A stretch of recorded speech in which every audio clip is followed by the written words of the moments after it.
Dear friends, welcome back to Dentro la Storia. It's January 27th. Giovanni and I have decided to dedicate a special, very particular episode of Dentro la Storia to this date, which is a date to mark on the calendar. Every year, it's the Day of Remembrance. That's what we call it in Italy, and it's been called something similar all over the world.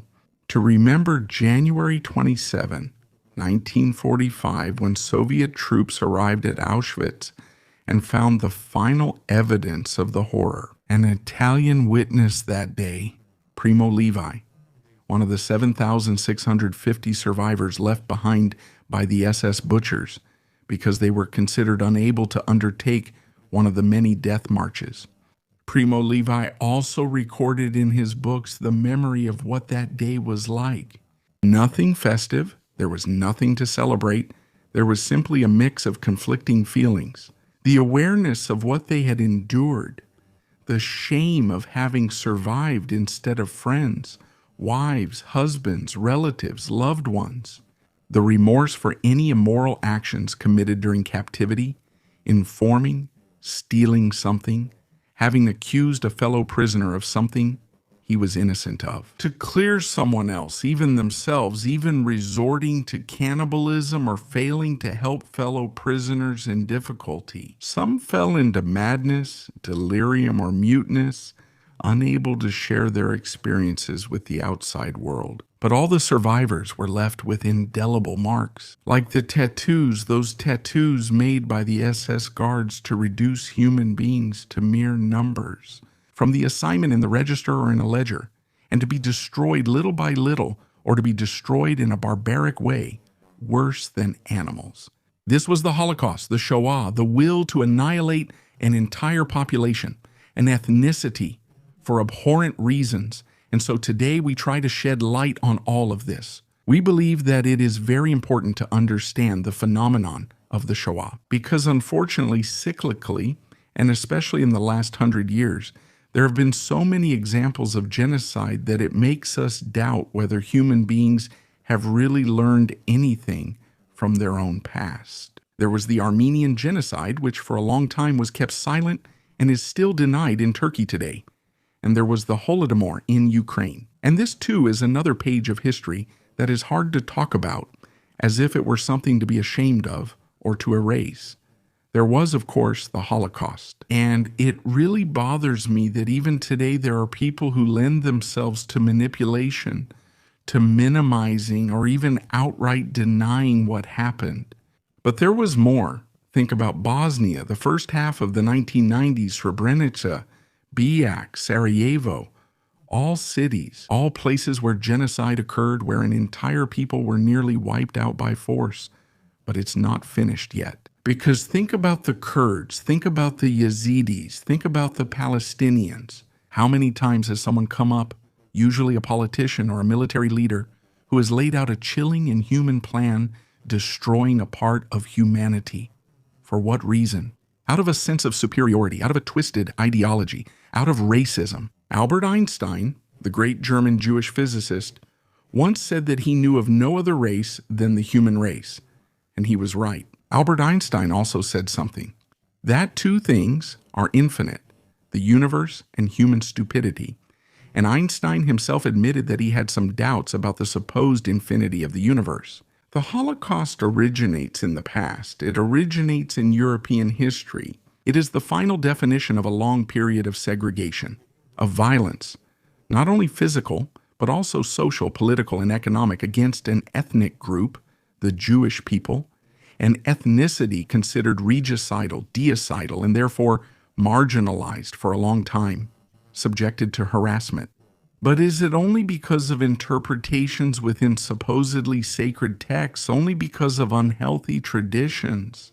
Yet this desire to destroy certain peoples or populations has been repeated over and over many, many times throughout history. Genocide of the Aztecs, Incas, Mayans, and Native Americans. Out of greed, because they were looking for gold, or simply to make room for new populations? If you think about it, even within the Holocaust, both theories were brought up again. Killing the Jews to strip them of their businesses, their wealth, everything they owned, and on the other hand, killing them to make room for the new dominant race, the master race. These are the elements that still make us shudder today. We haven't learned anything from what happened in the Americas between 1500 and the end of the 1800s. We hadn't really learned, in fact, we just repeated what had already been seen. If we have to make a list of those responsible today, well, it's a very long one.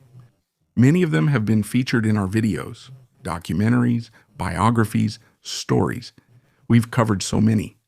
So let's take a moment to look at them again. Adolf Hitler, of course. It all starts with him, with his programmatic manifesto, Mein Kampf, with his twisted theory of blaming the Jews, and not only them, for Germany's defeat in the Great War. Under him were Hermann Göring, Reich Marshal and Gestapo creator, and Heinrich Himmler, Reichsführer of the SS. We have talked about them just as we have talked about Heinrich Müller, the head of the Gestapo, and his mysterious disappearance from Berlin in April 1945. We have talked about Goebbels, the minister of propaganda, the imperfect man who celebrated human perfection. We have talked about the foreign minister, Joachim von Ribbentrop, about Martin Bormann, and we have talked about Roland Freisler, the president of the People's Court. We have talked about Julius Streicher, one of the main instigators of the Rational Order in Germany, with his disgusting anti-Semitic newspaper, Der Stürmer. We have talked about Albert Speer, Hitler's favorite architect, Minister of Armaments, who was in charge of a real program of slavery. We have discussed Alfred Rosenberg, Minister of the Occupied Territories, Reinhard Heydrich, the mastermind of the SS extermination machine, and Adolf Eichmann, the symbol of the banality of evil. We've discussed Hans Frank and his deputy Josef Bühler. We have talked about Ernst Kaltenbrunner, who took over from Heydrich after he was killed by the Czech partisans following a long agony after that attack in the center of Prague. We have talked about many other figures, for example, about Bruno Streichenbach, and how he basically managed to get away with it for a long time. We discussed Hans Adolf Preutzmann, the first werewolf and creator of the werewolves, who was previously a mass murderer and leader of the Einsatzgruppen death squads. We talked about Rudolf Lange, commander of an Einsatzgruppe, and even worse, the representative of the East at the Wannsee Conference. We talked about Arthur Nebe, who had also commanded an Einsatzgruppe and then became chief of police. How many others have we talked about? We talked about Edward Rockman, we talked about Rudolf Höss, about Franz Stengel, about Amon Goethe, the god of death, some of the great commanders of the extermination camps. We talked about human beasts because there was no other way to describe people like Irma Grieche. We talked about diabolical doctors like Dr. Joseph Mengele, one of the many doctors who turned away from his Hippocratic oath, and he pretended nothing was happening, using the excuse of seeking progress in medicine. But all he did was torture and kill innocent people. And then the collaborators, all those men who in the various occupied or newly liberated countries willingly lent their efforts to the Nazis to facilitate the extermination. Most of these people died by suicide or were killed by a firing squad or hanged by the executioner's noose. Some escaped, some did not pay for their crimes, and in fact were able to die in their own beds, even in comfortable conditions. But what hurts the most is that in addition to everything else, there are still people today who, with lies, continue to deny what happened. The same Nazis who claim to be so clear-minded in their madness, so eager to destroy the Jewish ethnicity, when they realized they had lost militarily and were close to defeat, and therefore would have to answer for the crimes they had committed. Well, at that moment, the Nazis were afraid. They tried to escape and hide, or even more, they tried to destroy the evidence of what they had done. When the Soviets entered Auschwitz on January 27, 1945, as we said, they found piles of corpses, belongings, a few survivors, and rubble. Because between January 20 and 26, the Schutzstaffel, before retreating for good, had blown up 3 crematoria. What was left of crematoria 2 and 3 and crematorium 5 which until then had remained intact.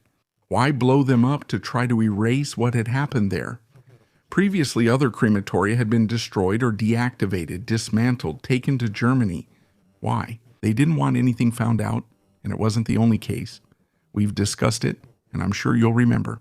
If not, watch the video. On the Sobibor channel, the camp where the Great Escape took place, the inmates rebelled and tried to find a way to freedom. Sobibor was erased from the maps right after that escape, dismantled piece by piece, and the surroundings were rebuilt to make it seem like nothing had happened there, that it was just a train station, a small nearby village, nothing more, as if the murderers had never been there, as if the massacres had never happened on other occasions in other places. There was an order to exhume the bodies from the pits and destroy them with quicklime and fire, precisely to erase the evidence, to leave no trace. So why then? Maybe, even though the investigators were never able to question the top officials, either because they were already dead or because they had already committed suicide like Himmler. Those responsible felt shame, an inner shame for what had happened, for what they had done, and they didn't want the world to know or to remember, pretending that nothing had ever happened, and above all, that the Jewish ethnicity had never existed. This shows how monstrous the Nazi plan was. Denying a person's humanity, not recognizing them as a human being, as part of humanity, is already a great crime. But even erasing everything that had been done before to deprive those people of an identity, of humanity, is ultimately a crushing pressure on life. This cannot be described as simply the result of madness. The Holocaust was an organized, premeditated plan that was later revised. They didn't start right away with extermination camps, with gas chambers, with crematoriums. No, it started with violence, simple violence, street violence against citizens, against businesses. Then, when Nazism, like a cancer, devoured the German state from within, reshaping its own image, that's when the rest came. First, the so-called Nuremberg laws developed by another figure we've heard about, Wilhelm Stuckart, the lawyer. The laws on blood and German honor essentially excluded Jews from society. But that wasn't enough. Then other measures came. Action T4 arrived, the T4 action. The first experiments with gas against the so-called subnormals, against people with mental, behavioral, or physical disabilities. It was like a dress rehearsal followed by Kristallnacht, a major public pogrom that was organized and justified. The bans on immigration, the requisitions, the deportations, the ghettos in the East, the camps that were initially labor camps, then concentration camps, and finally extermination camps. And the methods, at first the beatings, the shootings, the hangings, the medical experiments, exhaustion from forced labor, the diseases, that wasn't enough, so other methods were tried.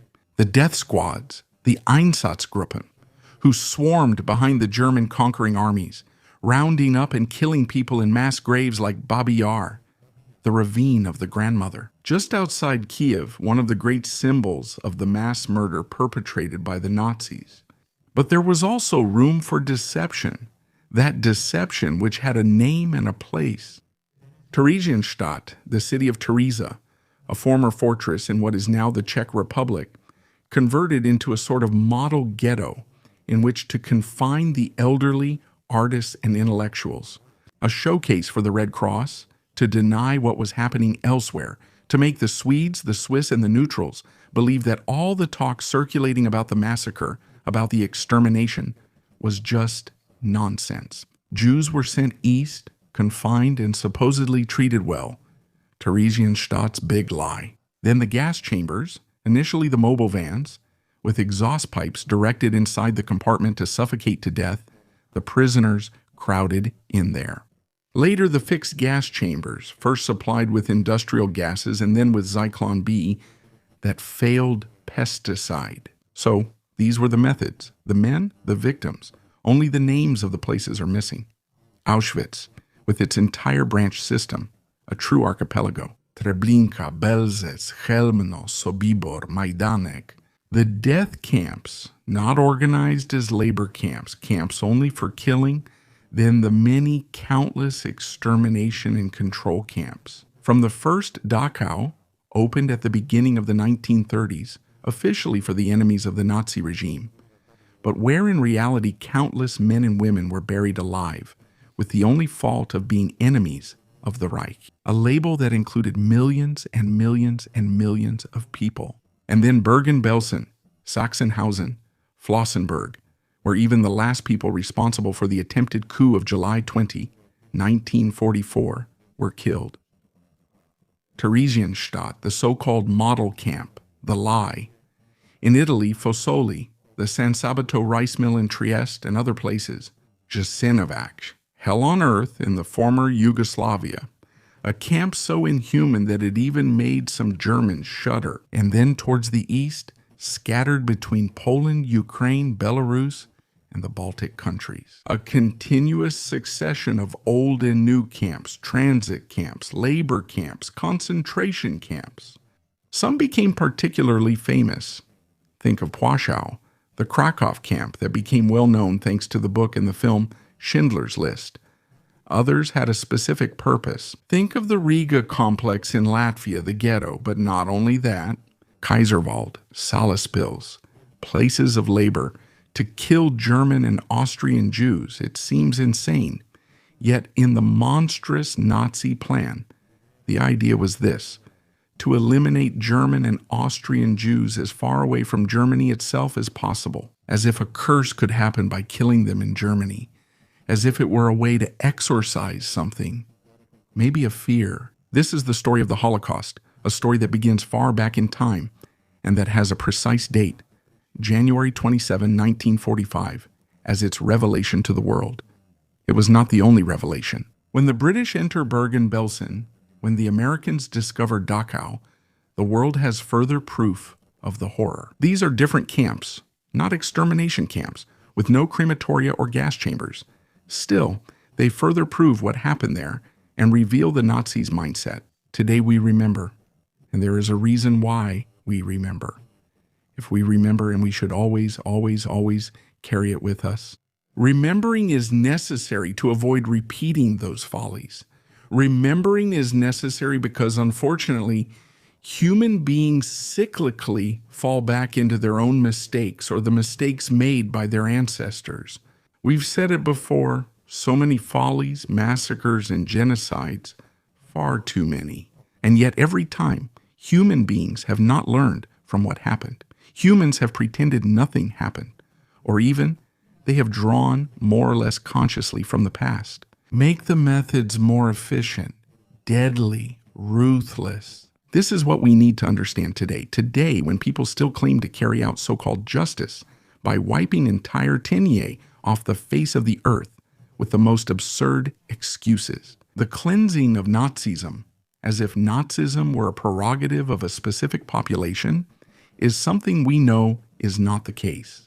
Hannah Arendt herself wrote about it in her concept of the banality of evil. Other Jews have reiterated this, like Primo Levi or the Nazi hunter Simon Wiesenthal, or the will to fight terrorism, which is right, but it should not fall on those who have nothing to do with terrorism, like the elderly, women, and children. How can anyone believe they are fighting terrorism by killing a child? How can anyone believe such a thing?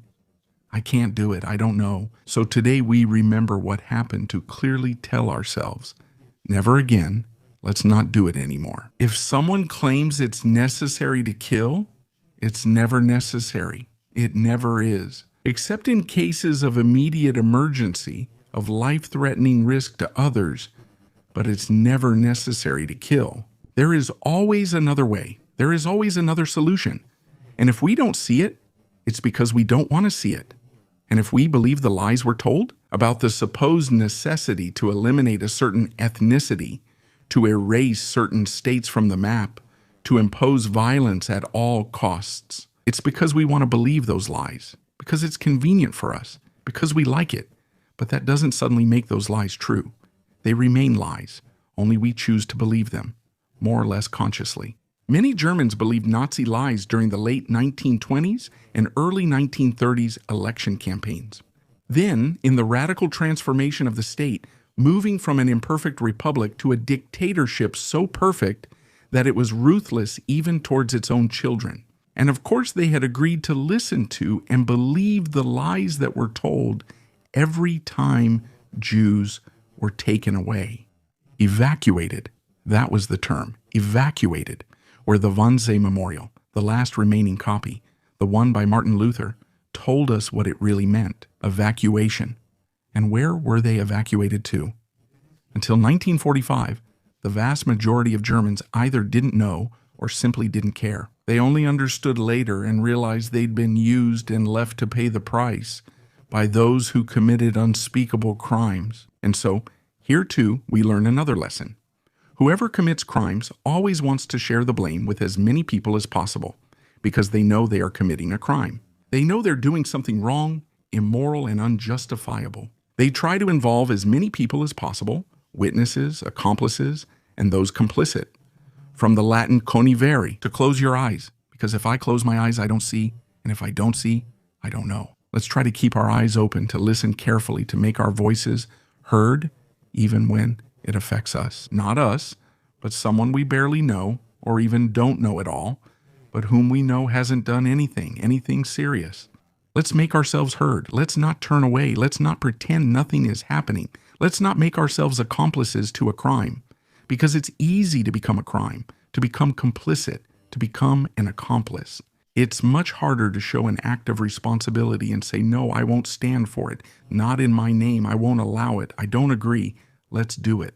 Let's learn the lesson of today, of January 27th, of the Day of Remembrance, so that what happened to the Jews under Nazism, and not only to them, think about the Russians, the Poles, the Roma, the Sinti, homosexuals, political opponents, those 14 million people who died in the camps at the hands of the Einsatzgruppen, or in summary executions. That's why those 14 million deaths deserve justice, not just through the judgment of their killers, who are all dead by now, but through a justice made up of a collective mass awareness. Never let what happened back then happen again, in any way, under any political or national banner, and by no method. Let's learn from the past. Then we will truly be human and become better people. Have a good day, everyone.